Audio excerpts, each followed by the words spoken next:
Welcome to Lira Clinical's Continuing Education Series. Melasma is one of the most frustrating and challenging skin conditions we face. I'm excited to present to you our two-part series, Unmasking Melasma. Now I have to admit, I was probably a little overexcited when asked to present this webinar because I've had a very intimate relationship with melasma for over 20 years, not just studying and treating it as an esthetician in medical aesthetics, but also as a patient with melasma. I've had great success in treating melasma with Lira Clinical, and I really want to help you treat it and beat it as well. Today, in part one of our series, we'll start with the science behind melasma. We'll identify causes and triggers in order to truly understand what melasma skin needs to help bring back that bright, even skin tone and beautiful glow.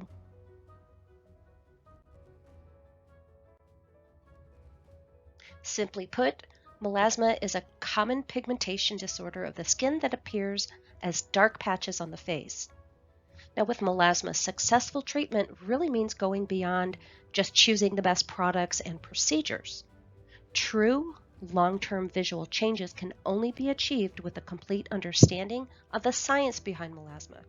Only then can you really start putting the melasma puzzle pieces together to achieve success and incredible results. Melasma is a specific type of hyperpigmentation in the skin. So the very first piece of our melasma puzzle is really understanding how and why hyperpigmentation happens in the first place.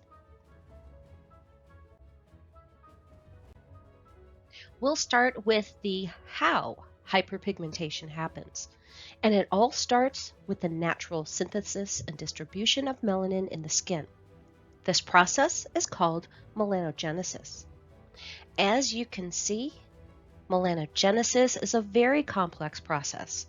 So I'll start at the very top and take you through each of these stages step by step, from melanocyte embryogenesis to melanosome transfer into neighboring keratinocytes.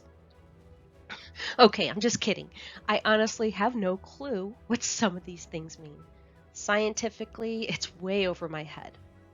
My point in showing you this is to show you just how very complex melanin production and hyperpigmentation really are.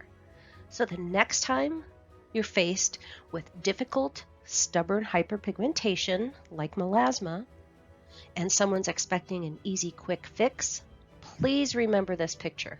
I think it also takes some of the pressure off of you. Now, let's simplify this. Melanogenesis is simply the production of melanin. And of course, that's responsible for the color of our skin, but it's also a protective pigment, which brings us to hyperpigmentation. Hyperpigmentation is the excess production of melanin. When something is hurting the skin goes into protective mode, setting off a chain reaction of crosstalk between cells. First is the inflammatory response. That sounds the alarm telling the melanocyte to go to work and start making that protective melanin. Next, the first major ingredient of the melanin recipe, called tyrosinase, is produced. Then, after a series of other chemical reactions, our melanin production is complete. From there, the melanocyte takes that melanin, puts it into bundles or clusters called melanosomes, and sends those melanosomes right over to the area of injury or inflammation. Those melanosomes are then deposited right into the skin in order to protect DNA from damage and mutation. Boom! Your hyperpigmentation is now complete. Now let's take a look at our most common inflammation-causing triggers of hyperpigmentation. Every single one of these can easily make melasma darker and much more difficult to improve. There are many external sources that can cause inflammation within the skin. triggering hyperpigmentation and making those melasma patches even darker. Without a doubt, the number one external trigger is exposure to ultraviolet radiation. Other common external triggers include exposure to blue light from our devices, a wound or injury, smoking, and any excessive heat exposure. For example, hot yoga, a cook that's constantly working over a hot stove, and even in the middle of the summer, if someone is practicing proper sun protection, just being outside in those extreme temperatures can create inflammation within the skin. Many people don't even realize that certain cosmetic procedures can easily make those dark patches of melasma even darker. Chemical peels, laser, IPL, and even waxing can certainly generate some pretty intense heat and inflammation within the skin, triggering that process of hyperpigmentation. It's very important to remember that anyone with melasma is at a high risk of post-inflammatory hyperpigmentation.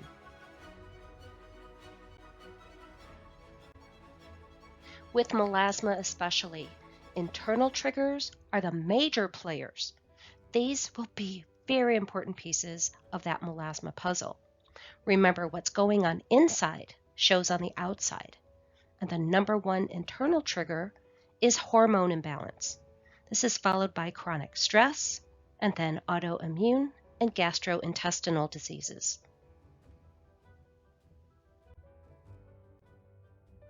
Certain medications can also trigger hyperpigmentation and contribute to melasma by causing internal inflammation or overstimulating melanocytes. One very distinguishing feature of melasma compared to other types of hyperpigmentation is its difficulty in lightening up those dark patches. Some other types of hyperpigmentation easily respond to topical creams, but melasma is not so easy due to the role of those internal triggers, especially hormones. I used to think melanocytes just hung out in the basal layer of the skin, giving it color and protecting it from injury. Oh no. Melanocytes are much more sophisticated than that. They're also very social, especially with those hormones. Remember that melanocytes and hormones are pretty tight, and together they literally stick their noses in everybody's business. It's through hormones that melanocytes communicate with our body's immune system, central nervous system, and endocrine system. If there's a dysfunction or imbalance going on with any of these systems, hormones tell the melanocytes, stimulating the melanocytes, and guess what? Triggers that process of excess melanin production.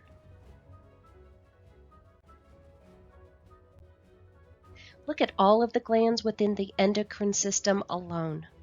And when I discovered this melanocyte connection, my own melasma finally made a lot more sense. It first appeared when I was expecting my son. That's an imbalance of the reproductive system.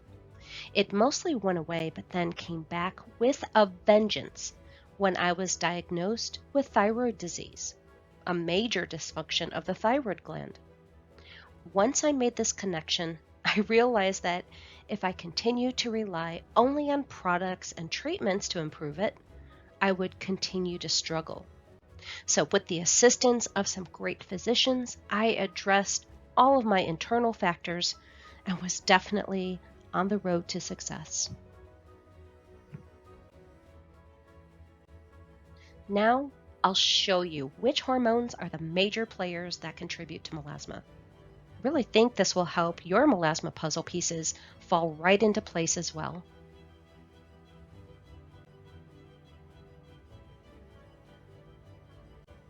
The first major melasma triggering hormone is MSH, melanocyte stimulating hormone. This is produced by the skin, pituitary gland, and hypothalamus. Now, on a normal day, MSH just tells the melanocytes to make pigment for normal skin and hair color. When something overstimulates MSH, that in turn overstimulates the melanocytes, creating excess melanin. Common triggers that will overstimulate MSH include exposure to UV rays, pregnancy, birth control, estrogen and progesterone imbalance, menopause, and any hormonal changes caused by chronic stress. Is it any wonder why we see melasma mostly in women? Our second major hormone is adrenocorticotropic hormone, or ACTH. This is also produced in the pituitary gland. ACTH has a direct hotline to the adrenal glands, telling them to make and release cortisol into the bloodstream. And cortisol is our third major pigment regulating hormone. There's a long list of the damage that prolonged high levels of cortisol will do to our bodies. On the skin, chronically elevated levels of cortisol causes a decrease in skin's natural lipid barrier, impairs skin's natural defense system, and creates an increase in irritation and inflammation, which of course can easily trigger hyperpigmentation. It's also important to know that if someone has a cortisol-related disease such as Addison's disease or Cushing's syndrome, chances are hyperpigmentation, maybe melasma, can also be present.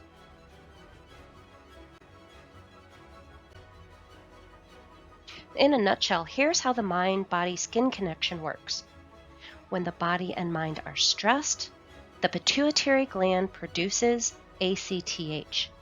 ACTH tells the adrenal glands to produce more cortisol. More cortisol creates that inflammation trigger. The melanocytes get the signal, which starts the whole production of excess melanin. That excess melanin is deposited into the skin through those melanosomes, and now you have hyperpigmentation. Now, the specific location of inflammation within the skin, where that excess melanin is deposited, is thought to be areas of skin that are already damaged, especially sun-exposed areas, and also possibly areas with more sweat glands, like the upper lip. Now, enough with the science. Let's start to really unmask melasma with our skin analysis and assessment in order to put together a very effective treatment plan. Melasma is also referred to as cloasma, or the mask of pregnancy. Typically on the face, it can look like a mask with dark brown to gray brown patches on the cheeks, forehead, upper lip, chin, and the bridge of the nose. Although it can affect all skin tones, it's more common in medium to dark complexions. 90% of those that suffer from melasma are women. The number one cause of melasma is believed to be estrogen and progesterone imbalance or sensitivity from using birth control during pregnancy, hormone replacement therapy, or before and during menopause, whether menopause happens naturally or it's induced from a total hysterectomy. Other common causes include chronic stress, thyroid disease, exposure to ultraviolet rays, and there may be a genetic component to melasma. There are two classifications of melasma. If it first appeared in under 1 year, it may be transient melasma. Transient melasma fades all on its own within a year after whatever triggered it was stopped. So for example, if it appeared during pregnancy, if it's transient melasma, it fades all on its own within a year after giving birth. If it's persistent melasma, this is the challenging type. This never goes away, even after what triggered it has stopped. What's most frustrating about persistent melasma is that even after we've worked very hard to lighten all of those dark patches, although we can't see it anymore, it's still there, like a scar inside the skin. It can easily return darker if any of those internal or external triggers creates inflammation, starting that process of hyperpigmentation once again. When treating any type of hyperpigmentation, in order to set realistic expectations and determine the time frame it may take to see major improvements, we really have to know how deep that hyperpigmentation is. And the only way to tell is by viewing the skin under a Woods lamp. If it's epidermal, under the Woods lamp, those areas of hyperpigmentation are intensified and are dark brown with a well-defined border. Because it's closer to the surface, it's typically easiest to improve. If it's dermal, under the Woods lamp, it has a brown-gray shadowy appearance with a blurry border. Dermal hyperpigmentation means deep and more difficult, so typically it can take 4 to 6 months of continuous, committed corrective treatment to see major improvements. Mixed hyperpigmentation is a combination of the two, and this is most common with melasma. We treat mixed exactly as we do dermal hyperpigmentation. In deeper skin tones, because of the high concentration of melanin throughout the skin, there's really no distinction in colors, so it's considered indeterminate. In this case, I always treat it as if it's dermal hyperpigmentation, and then if it turns out to be epidermal, we'll see those major improvements much faster, which is always a great thing. Now we can finally complete our melasma puzzle and create an effective treatment plan. First, any potential triggers must be addressed, whether internal or external. Then, we manage the symptoms through our skincare products for home treatment and our in-clinic procedures. Remember that there's no cure for melasma, so we can only treat the symptoms. And then if it's persistent melasma, this is continuous, and managing melasma is a lifetime commitment. And that's not as bad as it sounds. I use skincare products every day anyway. It's just a matter of choosing the best products for my melasma. Successfully treating the symptoms of melasma means successfully treating hyperpigmentation through highly effective home care products and in-clinic procedures. Keep in mind that at least 80% of results are determined by daily home treatment and care, and this is huge. So it makes total sense that with a challenging condition like melasma especially, daily home treatment is always number one, and then we'll boost and enhance those results even further through our professional in-clinic procedures. And from my own personal experience, I saw that Lira Clinical's method of treating hyperpigmentation provides very impressive long-term results, and it really starts before the correction is even needed. Over 98% of Lira Clinical's products contain brightening agents. Every step in a daily regimen was designed to help prevent hyperpigmentation and maintain skin's natural, beautiful, even skin tone. This is also very important after achieving correction in order to maintain those results. Now for that correction process, to help lift and lighten hyperpigmentation, Lira Clinical offers highly effective home treatment without the use of chemical bleaching agents like hydroquinone. Of course, there's a lot of controversy surrounding hydroquinone use, but even if you're a huge fan of hydroquinone, remember that it's only a quick fix because you can't use it long term, and persistent melasma requires a lifetime of management. Through advanced ingredient technology, Lira Clinical addresses and interrupts that process of hyperpigmentation on multiple levels. And to me, this is absolutely brilliant and really explains why I've had so much success. The very first step is to stop inflammation from being triggered in the first place. And we know that the number one external trigger is UV exposure. So that's the perfect place to start. And a very easy way to address this trigger is through proper daily sun protection. Smart sun protection means choosing zinc oxide and titanium dioxide only for physical protection, reflecting those ultraviolet rays off of the skin. Remember that chemical sunscreen ingredients absorb ultraviolet rays into the skin, So it makes no sense to use these when trying to improve a challenging condition like melasma, because chemical sunscreen ingredients can actually cause inflammation within the skin. Lira Clinical does not use any chemical sunscreen ingredients, and their highly sophisticated formulas go beyond just providing physical sun protection. Lira Clinical's day creams are multitasking products to provide sun and environmental protection while simultaneously nourishing the skin and minimizing inflammation. This makes sense. For example, in Lira Clinical's SPF Solar Shield line, you'll find 21% zinc oxide.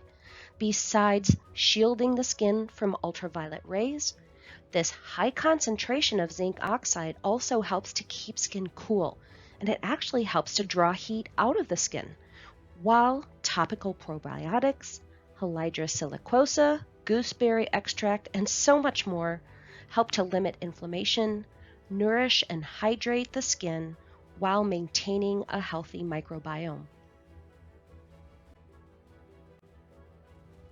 Our next plan of attack on hyperpigmentation is to inhibit the production of tyrosinase, that main ingredient in the recipe for melanin. Without tyrosinase, excess melanin production can't be completed. In skincare product formulations, this is done through ingredients called tyrosinase inhibitors. These may also be referred to as melanin suppressants and lightening agents. Lira Clinical's formulas include a potent powerhouse of multiple tyrosinase inhibitors you'll find in both products for home treatment and in clinic procedures. Just a few of the ingredients you'll see are hexylresorcinol, bearberry and mulberry extracts, arbutin, and kojic acid. Now, I love multitasking, which is why I love the fact that many of these ingredients are specifically selected due to their anti-aging and anti-inflammatory benefits, in addition to being potent tyrosinase inhibitors. The next step in disrupting the process of hyperpigmentation is really a backup plan, just in case some excess melanin was produced.